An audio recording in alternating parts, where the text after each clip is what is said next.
Last time on Wrenching with Woody, we looked at some issues with the headlights on our 1994 Mazda Miata. The headlights weren't popping up and the high beams weren't working. After replacing the clock spring assembly, the headlights still only worked with the manual override switch, but we did resolve the high beam failure.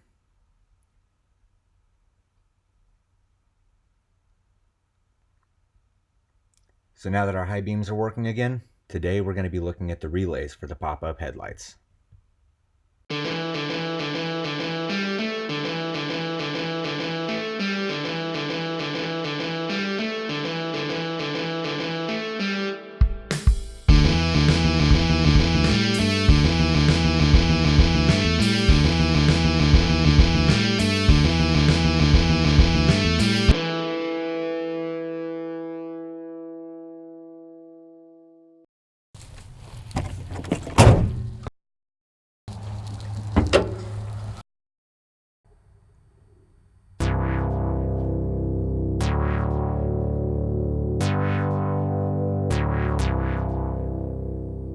So for today's video, I didn't really have a chance to go through and document everything I was doing, so I just kind of rushed through, and I figured I'd give a voiceover on what I'm looking at.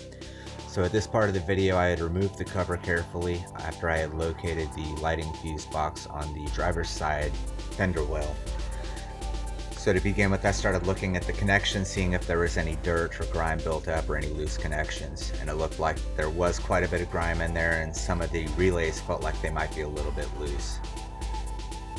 So to start with, I went ahead and looked at the relay box cover to see which relays were located where. When you're dealing with this on a Miata, there's typically 3 different relays you want to pay attention to. That's the headlight relay, the TNS relay, and the retractor relay. Most likely the culprit of this would be the retractor relay, but I went ahead and started out by disconnecting and reconnecting all of them to get a solid connection. After I did this, I went ahead and tested, and everything actually was resolved just because of a loose connection, maybe a little dirt buildup. If that doesn't resolve the issue for you, you may need to pull out those relays and test them, or you may need to replace those if they're bad. If this hadn't resolved the issue, the next step would be to check the wiring from the clock spring assembly to the relay, and then from the relay to the headlight motor.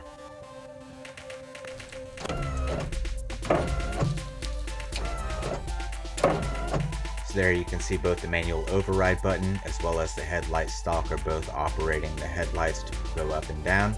So at this point you can go ahead and make sure everything is a solid connection again, put that relay cover back on there, button everything up, and call it done.